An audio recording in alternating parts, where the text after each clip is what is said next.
Hello viewers, good morning to everyone. Today's topic that we have to learn is constants in C++. आज हम लोग देखने वाले जो टॉपिक को हैं वो टॉपिक है हमारा constant in C++.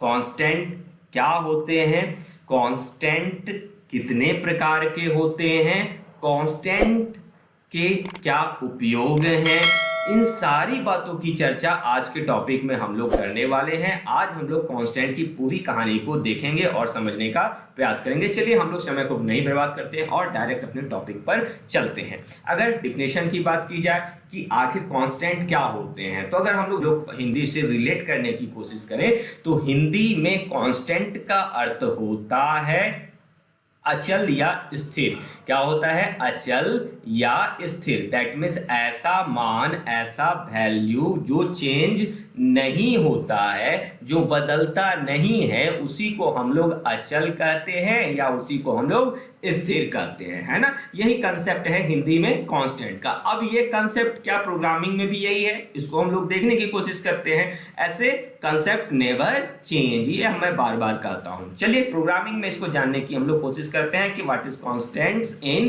Programming language. Definition कहता है constants are the values that a program can not alter during its execution. That means constant ऐसे वैल्यूज हैं जिनको प्रोग्राम नहीं बदलता है अपने एग्जीक्यूशन के दरमियान। तो बात वही हो गई, कांस्टेंट ऐसे वैल्यूज हैं जो बदलते नहीं हैं, जो स्थिर रहते हैं, जो अचल रहते हैं प्रोग्राम के एग्जीक्यूशन के दरमियान। तो जो हिंदी का टर्म का जो कंसेप्ट है, ये जो कंसेप्ट हिंदी के टर्म के हैं, सेम कंसेप्ट हमारा यहाँ प्रोग्रामिंग में भी कांस्टेंट का आ गया। दैट मीन्स कांस्टेंट हमारे प्रोग्रामिंग एग्जीक्यूशन के दरमियान बदलते नहीं हैं। अब बात आती है constants are also known as literals. Constant को हम लोग लिटरल्स भी कहते हैं, है ना। अब कांस्टेंट्स के जो टाइप्स होंगे वह डेटा के आधार पर, डेटा टाइप के आधार पर, वैल्यू के टाइप के आधार पर कांस्टेंट्स को हम लोग तीन भागों में बांट सकते हैं। फर्स्ट पार्ट न्यूमेरिक कांस्टेंट्स कहलाएगा, सेकंड पार्ट कैरेक्टर कांस्टेंट कहलाएगा, थर्ड पार्ट स्ट्रिंग कांस्टेंट कहलाएगा। अब न्यूमेरिक कांस्टेंट क्या होते हैं, कैरेक्टर कांस्टेंट्स क्या होते हैं और स्ट्रिंग कांस्टेंट्स क्या होते हैं, इनकी चर्चा करते हैं। तो पहले हम लोग चलते हैं न्यूमेरिक कांस्टेंट पर। Numeric constants refer to the numbers consisting of a sequence of digits that can be either positive or negative. That means numeric constants ऐसे नंबर्स होते हैं जो कि डिजिट्स को कंसिस्ट करते हैं, सीक्वेंस ऑफ डिजिट को कंसिस्ट करते हैं। अब वह तो या तो पॉजिटिव हो सकते हैं या तो निगेटिव हो सकते हैं, लेकिन समझने वाली बात यहाँ यह है कि बाय डिफॉल्ट न्यूमेरिक कांस्टेंट कैसे होते हैं, वो पॉजिटिव होते हैं, लेकिन पॉजिटिव और निगेटिव दोनों हो सकते हैं, है ना। तो अब बात आती है कि न्यूमेरिक कांस्टेंट क्या होंगे। अगर एग्जांपल हम लोग इसका, अगर मैं लिखता हूं 54 तो यह भी न्यूमेरिक कांस्टेंट होगा। अगर मैं लिखता हूं 1 2 3 तो यह भी हमारा न्यूमेरिक कांस्टेंट होगा, है ना। फिर अगर मैं लिखता हूं -646 तो यह भी हमारा न्यूमेरिक कांस्टेंट होगा। अगर मैं लिखता हूं 123.45 यह भी हमारा न्यूमेरिक कांस्टेंट होगा, है ना। तो ये सारे हमारे क्या होंगे, न्यूमेरिक कांस्टेंट्स होंगे। अगर न्यूमेरिक कांस्टेंट को हम लोग बांटते तो दो भागों में बांट सकते हैं। फर्स्ट नंबर जो हमारा होगा ऐसे नंबर्स जो कि बिना दशमलव मान के होंगे, है ना, नंबर्स विदाउट डेसिमल पॉइंट, वह हमारे जो है फर्स्ट भाग में होंगे, फर्स्ट पार्ट न्यूमेरिक कांस्टेंट के होंगे। और सेकंड पार्ट हमारे होंगे ऐसे नंबर्स जो कि डेसिमल पॉइंट के साथ आते हैं। दैट मीन्स ये नंबर हमारे फर्स्ट पार्ट में आएगा, यह नंबर हमारा फर्स्ट पार्ट में आएगा, यह नंबर हमारा फर्स्ट पार्ट में आएगा, यह नंबर हमारा जो है वो सेकेंड पार्ट में आ जाएगा। दैट मीन्स यह ऐसे नंबर्स हैं जो कि डेसिमल पॉइंट को कंटेन करते हैं। अब प्रोग्रामिंग में इन्हें ही, इस पहले पार्ट को हम लोग क्या कहते हैं, इंटीजर कांस्टेंट्स कहते हैं, है ना। प्रोग्रामिंग में हम लोग इस पहले पार्ट को क्या कहते हैं, यहाँ पर हम लोग इस पहले पार्ट को क्या कहेंगे, इंटीजर कांस्टेंट्स कहेंगे। और यह जो दूसरा पार्ट है इसको हम लोग प्रोग्रामिंग में क्या कहेंगे, इसको हम लोग कहेंगे फ्लोटिंग पॉइंट कांस्टेंट्स कहेंगे, है ना। तो ये न्यूमेरिक कांस्टेंट की कहानी हो गई। अब हम लोग चलते हैं दूसरे के तरफ, दूसरा जो हमारा टाइप है कांस्टेंट का उसके तरफ, और वो क्या है हमारा कैरेक्टर कांस्टेंट। अब कैरेक्टर कांस्टेंट क्या होता है, कैरेक्टर कांस्टेंट्स का अगर हम लोग डिफिनेशन दें character constants refer to a single character enclosed in single quotes. That means character constant ऐसे कांस्टेंट हैं जिसमें क्या होता है, सिंगल कैरेक्टर होता है और वह सिंगल कैरेक्टर जो है सिंगल क्वोट्स के अंदर इंक्लोज होता है। दैट मीन्स अगर मैं लिखूं ए इन सिंगल क्वोट तो यह हमारा क्या कहलाएगा, यह हमारा कैरेक्टर कांस्टेंट कहलाएगा।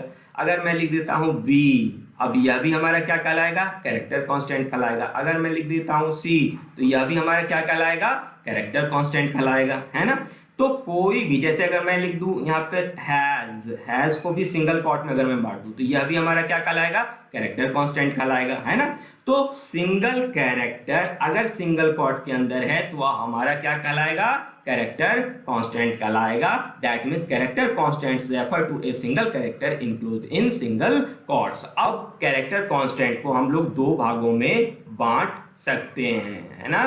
कैरेक्टर कांस्टेंट को हम लोग कितने भागों में बांट सकते हैं, हम लोग दो भागों में बांट सकते हैं। पहला जो भाग होगा वह हमारा होगा प्रिंटेबल कैरेक्टर्स और सेकंड हमारा दूसरा पार्ट होगा, दूसरा जो टाइप होगा कैरेक्टर कांस्टेंट का वह हमारा होगा non printable characters. That means ऐसे कैरेक्टर्स जो कि प्रिंट हो सकते हैं वह प्रिंटेबल कैरेक्टर्स के अंतर्गत आएंगे, और ऐसे कैरेक्टर्स जो कि प्रिंट नहीं होंगे लेकिन वह भी कैरेक्टर कांस्टेंट हैं, ऐसे कैरेक्टर्स हमारे नॉन प्रिंटेबल कैरेक्टर्स के अंदर आएंगे। जैसे कि ए या प्रिंटेबल कैरेक्टर में आएगा, अगर मैं लिखता हूं बी या प्रिंटेबल कैरेक्टर में आएगा, अगर मैं लिखता हूं सी या कैरेक्टर प्रिंटेबल कैरेक्टर में आएगा, अगर मैं लिखता हूं हैज या प्रिंटेबल कैरेक्टर में आएगा, अगर मैं लिखता हूं सेमीकोलन या प्रिंटेबल कैरेक्टर में आएगा। लेकिन जो हमारे व्हाइट स्पेसेस होते हैं, व्हाइट स्पेसेस के लिए जो हम लोग यूज करते हैं कैरेक्टर्स को, जैसे कि बैकस्लैश एन न्यू लाइन करते हैं,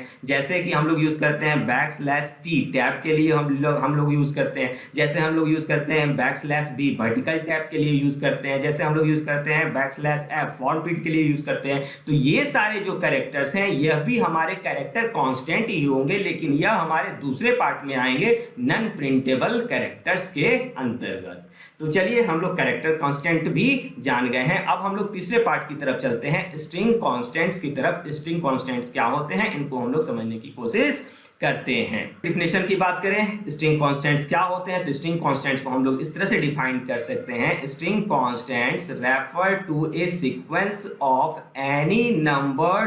any number of characters enclosed in the double quotes। that means string constants refer करता है a sequence of characters। that means एक sequence of characters आएंगे, कितने भी नंबर का वो कैरेक्टर हो सकता है ना, लेकिन डबल क्वोट के अंदर वो हमारा क्या होगा, इंक्लोज्ड होगा। दैट मीन्स अगर मैं डबल क्वोट के अंदर लिखूं ABC तो यह हमारा जो है स्ट्रिंग कांस्टेंट कहलाएगा। अगर डबल क्वोट के अंदर मैं लिख दूं हेलो तो यह भी हमारा, अगर मैं लिख दूं डबल क्वोट के अंदर आई लव इंडिया तो यह भी हमारा क्या कहलाएगा, यह भी हमारा किसके अंतर्गत आएगा, तो यह भी हमारा जो है स्ट्रिंग कांस्टेंट के अंदर आएगा। दैट मीन्स अब डबल क्वोट के अंदर कैरेक्टर्स का जो नंबर होगा, that means number of characters जो होंगे कहते हैं वह उनकी संख्या कुछ भी हो सकती है, लेकिन अगर वह डबल क्वोट के अंदर है तो वह स्ट्रिंग कांस्टेंट्स कहलाएंगे। That means string constants refer to a sequence of any number of characters. That means double quote के अंदर कितना भी नंबर ऑफ कैरेक्टर्स हो सकता है, वह नंबर ऑफ कैरेक्टर्स अगर डबल क्वोट के अंदर इंक्लोज्ड हैं तो वही हमारे क्या कहलाएंगे, स्ट्रिंग कांस्टेंट्स कहलाएंगे। सिंपल सा कंसेप्ट है स्ट्रिंग कांस्टेंट्स का, ठीक है ना। तो चलिए अब हम लोग स्ट्रिंग कांस्टेंट्स को भी समझ चुके हैं, तो आज की कहानी यहीं समाप्त करते हैं। आज हम लोगों ने कांस्टेंट्स देखें, कांस्टेंट की कहानी अब हम लोग समझ चुके हैं कि कांस्टेंट क्या होते हैं और कितने कांस्टेंट के टाइप होते हैं। अब नेक्स्ट क्लास में हम लोग ऑपरेटर्स को देखेंगे और ऑपरेटर्स को समझने का प्रयास करेंगे। तब तक के लिए goodbye, thank you for your support and cooperation.